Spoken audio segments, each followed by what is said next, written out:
Normal, com fila na entrada, casa completamente lotada. Mas este não é apenas mais um espetáculo dos muitos realizados no Teatro São Pedro. Além de ser tangos e tragédias, uma peça divertida com quase 27 anos de tradição, a grande novidade está nestes fones de ouvido e nesta cabine. Eles agradecem os aplausos da plateia. E o mestre Pletskaia joga beijos e segredos para a plateia, enquanto Kraus aguarda levemente desconcertado. Pletskaia sai do palco pela lateral esquerda.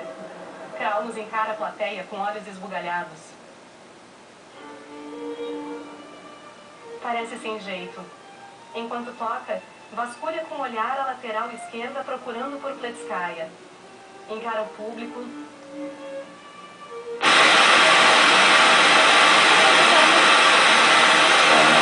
Vozes de cabeça.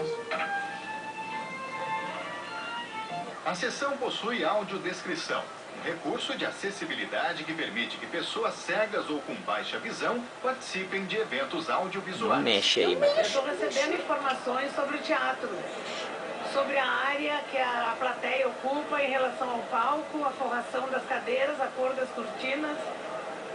Está descrevendo todo o ambiente, que em geral uma pessoa comum, vou dizer assim, não se daria conta de não descrever isso, né? Esta é a primeira sessão aberta ao público no Rio Grande do Sul que disponibiliza este recurso. O espetáculo é descrito por um profissional. A gente estuda muito o espetáculo antes da sessão, assim, por semanas. Monta um roteiro, né, já prevendo as descrições. Funciona em cima da descrição de cada imagem do que está acontecendo. Então a gente começa descrevendo o lugar, como é que é o Teatro São Pedro, como é que é a sala em que essas pessoas estão, porque as pessoas não estão vendo a sala onde elas se encontram, elas não estão situadas. Sabem que estão no Teatro São Pedro, mas não sabem como é que é o estofado, como é que é o lustre, que tamanho tem o palco, tem desenhos no forro. Então tudo isso a gente descreve. A gente descreve depois o cenário, descreve os personagens, o figurino que eles estão usando, as expressões, o tipo de gestual deles. Isso tudo antes de começar o espetáculo. Quem faz um tanto dessa descrição pro cego é o acompanhante, que não é cego, né, no caso. Ele vai ficar dizendo para ele, tem que ficar dizendo o que está acontecendo, né? Então eu brinco um pouco dizendo que aqui esse espetáculo, a melhor coisa é para o acompanhante do deficiente visual, porque aí libera para ele poder assistir tranquilo, né? Para a Marina, que possui baixa visão, assistir a sessão com audiodescrição foi uma experiência fantástica. Tendo audiodescrição, todas as coisas visuais, os elementos importantes vão ser descritos e eu não vou em nenhum momento perder dados, perder piadas, perder assuntos importantes para entender a peça. Então me coloca numa situação de igualdade e eu fico muito feliz em estar aqui e em ter audiodescrição.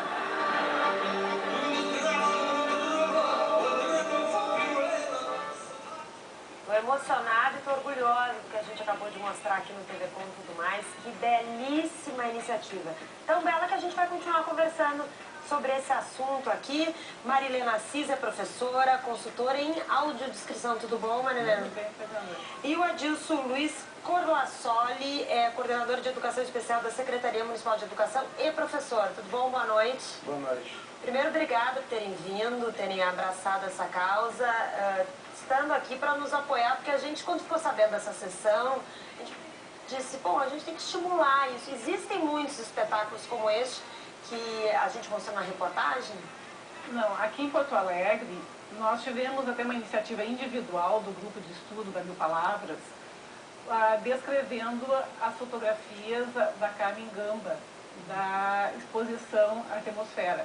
Então foi muito divulgado e isso acho que chamou a atenção dos produtores do Tragédias, que pela primeira vez foi convidado a ter audiodescrição.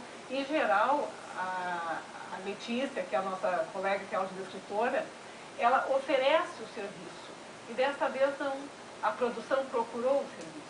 Então para nós foi uma diferença Foi muito bacana grande. essa inversão, né? Houve uma procura mesmo por oferecer isso ao público. Exatamente.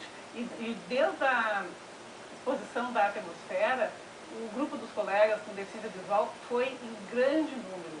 E no teatro também. E para mim foi uma satisfação enorme, porque na verdade eu já assisti 3 vezes. A primeira vez eu fui no São Pedro, saí sem entender a metade do que tinha acontecido, ria para acompanhar a todos, para não ficar de fora. Uma outra vez foi oferecido pela Prefeitura Municipal, os funcionários também querem assistir. Daquela vez até que alguns colegas professores me descreveram espontaneamente, né? E a gente acaba sempre atrapalhando um pouco quem está em volta, porque o colega está tentando descrever para a gente e não curtindo ele próprio a peça. Adilson, você recebe muitas ofertas, existe muito espetáculos ou outras atividades culturais com essa audiodescrição? Em primeiro lugar, eu agradeço a oportunidade para a gente estar aqui falando, é um tema bastante importante para nós, pessoas cegas, né? Na verdade, não. A questão da audiodescrição é bastante nova, né, em termos de Brasil, e especificamente em Porto Alegre. Existe uma caminhada, né, que vem se fazendo, e aí com alguns passos, né, diferentes, que nós gostaríamos de chegar a Esse espetáculo especificamente já foi um espetáculo onde, como pudeste perceber ali, não era um espetáculo específico para pessoas cegas. Era um espetáculo aberto, onde estavam incluídas pessoas cegas e pessoas sem deficiência. Porque as pessoas cegas estavam com um aparelho de audiodescrição. Né? Então, o que nós temos percebido as primeiras iniciativas eram de audiodescrição aberta. O que é audiodescrição aberta? Onde é transmitida direto no som, né, no áudio, por exemplo, uma peça um cinema, um filme, onde é específico. Onde todos escutam o mesmo áudio, deficientes visuais ou não. Exato. Então, para quem enxerga, não faz sentido ficar ouvindo a descrição daquilo que está vendo. Então, o que nós estamos buscando, e é justamente o ineditismo do Tangos e Tragédias, de que a gente tenha um espetáculo com áudio fechado, onde só as pessoas cegas, ou a quem interessasse, se alguém tivesse interesse, poderia receber mesmo enxergando para ver, participar dessa experiência, mas não estava impossibilitando que os demais estivessem assistindo a esse espetáculo. Então, realmente... E hoje, com a tecnologia, né, com acesso à tecnologia tão mais fácil, a custo tão mais baixo, isso teria que ser uma rotina mais, pelo menos numa temporada, uma ou outra sessão, para possibilitar isso, né, esse acesso. Exato, é isso que nós vimos buscando, essa ampliação, né, a própria profissão de audiodescritor é algo bastante novo. Essa é a sua profissão, né, Marilena? Você trabalha com isso diretamente? Eu sou professora da rede estadual e da rede municipal. Como eu sou licenciada em letras, desde o início, quando as colegas, a Letícia, a equipe dela, começou a trabalhar com a audiodescrição, eu me ofereci para ser colaboradora. Fui convidada, claro, também me ofereci. E isso já faz uns 3, 4 anos que eu venho acompanhando e prestando alguma orientação de como seria a melhor forma de fazer essa descrição, o tom da voz, a altura da voz, o vocabulário. Como seria para a compreensão? Exatamente, como nós, deficientes visuais, podemos interagir com aquela peça, com aquela exposição, com aquele filme. Eu gostei quando vocês chegaram aqui, já perguntaram assim, eu falei que vocês estavam sentados no sofá, daí você já perguntou que cor é o sofá, coisas que de repente eu localizaria a sala, mas não daria a descrição das cores, por exemplo, coisas que são importantes para vocês, que vocês sentem falta de saber, por exemplo, não só descrever a cena. Claro. Na verdade, nós, como deficientes, a gente sempre perguntou para todos que estão em volta como são as coisas. Mas quem nos descreve são leigos, são familiares, amigos, que nem sempre estão preparados ou até com vontade de fazer aquilo. Agora não, agora é uma profissão, não está reconhecida ainda, mas já está sendo uma profissão que venha se desenvolvendo. E o que eu tenho feito agora é uma consultoria. E tem dado certo, assim, no caso do Tangos e Tragédias, foi feito o roteiro, eu ouvi o roteiro, dei sugestões de melhorias. Então, quando eu fui assistir agora, foi a 5ª vez que eu assisti. Porque não basta tu ouvir uma vez só para tu poder fazer alguma alteração, uma sugestão de melhoria. Tem que ouvir mais de uma vez. Sim, é um trabalho realmente demora, então numa questão da dinâmica. Eu vou convidar vocês, porque a gente foi atrás, nós resolvemos investir bastante nesse assunto, Então, a gente queria saber da realidade do mercado de trabalho para deficientes visuais por aqui. Como é que será que anda? Quem foi fazer essa reportagem pra gente foi a Maísa Bonissoni. Vamos acompanhar. Segundo o censo de 2010, aproximadamente 6.600.000 pessoas são deficientes visuais no Brasil. O Ayrton é uma dessas pessoas, mas nem por isso deixou de ingressar no mercado de trabalho. Mas é importante lembrar que muitos, ou a maioria dos deficientes visuais, tem muita dificuldade, sim, de ingressar no mercado de trabalho. Por que, Ayrton? Em parte pelos preconceitos, em parte pelo desconhecimento, faz com que essas pessoas não obtenham o espaço que poderiam já há mais tempo vir desfrutando profissionalmente, dando a sua contribuição para a sociedade e também fazendo com que a deficiência viesse a ser superada, né, justamente em razão da capacidade que a pessoa com deficiência visual possui de se incluir, de se integrar no ambiente de trabalho. O apoio da família também é importante. Sempre teve, né, o apoio da minha mãe, né, que me dava muito incentivo, né, não deixava eu baixar a cabeça, não deixava me revoltar, né, porque eu fui perdendo, então aquela coisa foi me oprimindo, assim, mas eu tinha ela para me dar força. Tenho ela ainda, graças a Deus. Né? A Constituição Federal estabelece a reserva de vagas nos concursos públicos para pessoas com deficiência. A obrigatoriedade também se estende à iniciativa privada. Empresas com mais de 100 empregados devem ter de 2% a 5% dos funcionários com alguma deficiência. Quem fiscaliza o cumprimento da lei é o Ministério do Trabalho. O Rafael é auditor fiscal do Ministério do Trabalho e vejam só, ele é deficiente visual e trabalha exatamente na fiscalização das vagas para portadores de necessidades especiais. Como é que é isso para ti, Rafael? Na verdade, realmente muito gratificante, né, trabalhar exatamente nessa área de fiscalização do cumprimento dessa legislação que a gente chama de lei das cotas, né. Eu tive a experiência, né, antes de ser auditor fiscal, de procurar emprego e mesmo com qualificação, tendo o meu diploma em engenharia, ter tido uma dificuldade, né, em encontrar emprego por conta um pouco da discriminação, muito pelo preconceito, de não perceber que pessoas com deficiência têm condições iguais de trabalhar com as outras pessoas, desde que tenham as adaptações necessárias na empresa.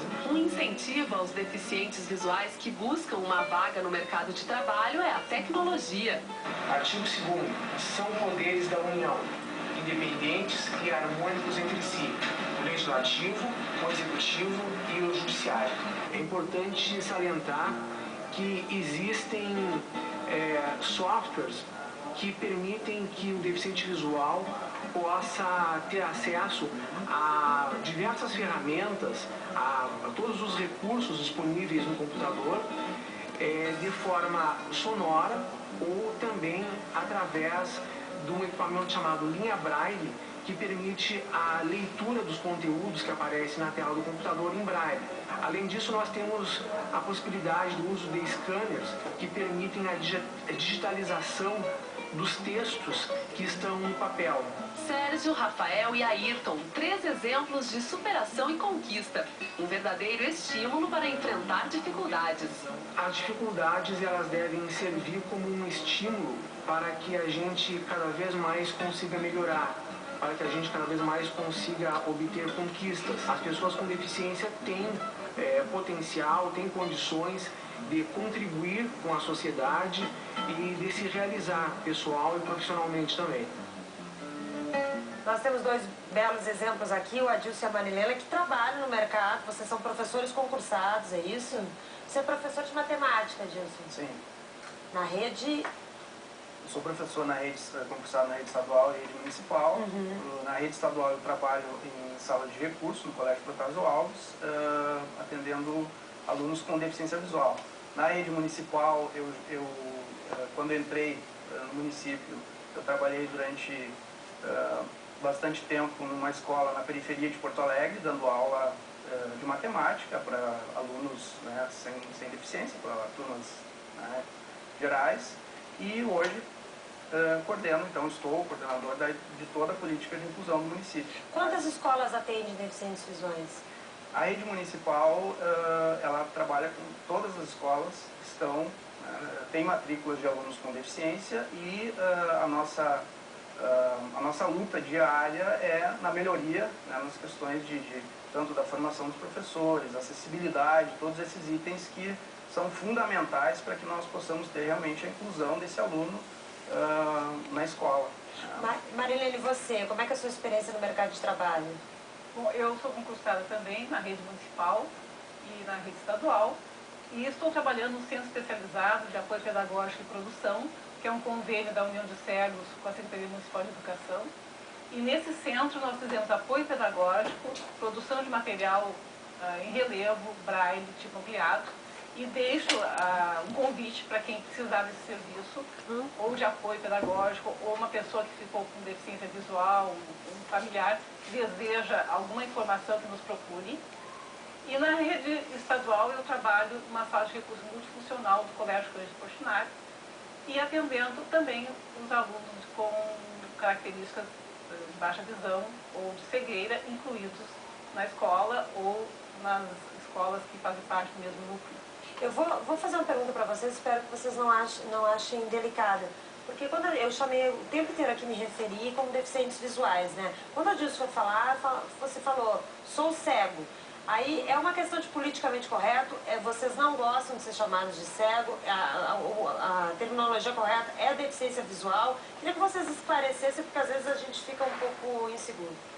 Veja bem, pessoas com deficiência visual, né, é o termo correto. Só que nós temos, dentro deste grupo, nós temos dois subgrupos.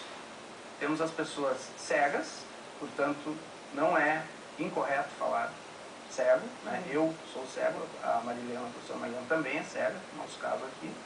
Mas nós temos aquelas pessoas que não são cegas, mas são deficientes visuais, que são as chamadas pessoas com baixa visão. São aquelas que, segundo o dado da Organização Mundial de Saúde, aquelas que enxergam até 30% no melhor olho. Então elas são caracterizadas como deficientes visuais, mas não são cegas. Então a gente pode dizer que todo cego é deficiente visual, mas nem todo deficiente visual é cego. Tá, então não fui indelicada, né? Não. Perguntar não ofende, é o famoso, né? Queria agradecer muitíssimo a presença de vocês. Contem com a gente para divulgação de iniciativas como essa do Tangos e Tragédias, porque isso é importante para um cidadão, para a gente estimular tanto a formação cultural, todos devem ter acesso a essa formação cultural, atividades culturais, claro, nem se fala em educação e necessidades básicas, claro, de todo cidadão. Obrigada e nossa bandeira também, viu? Obrigada. Boa noite, viu? Obrigado. O carnaval deste ano no Complexo Cultural do Porto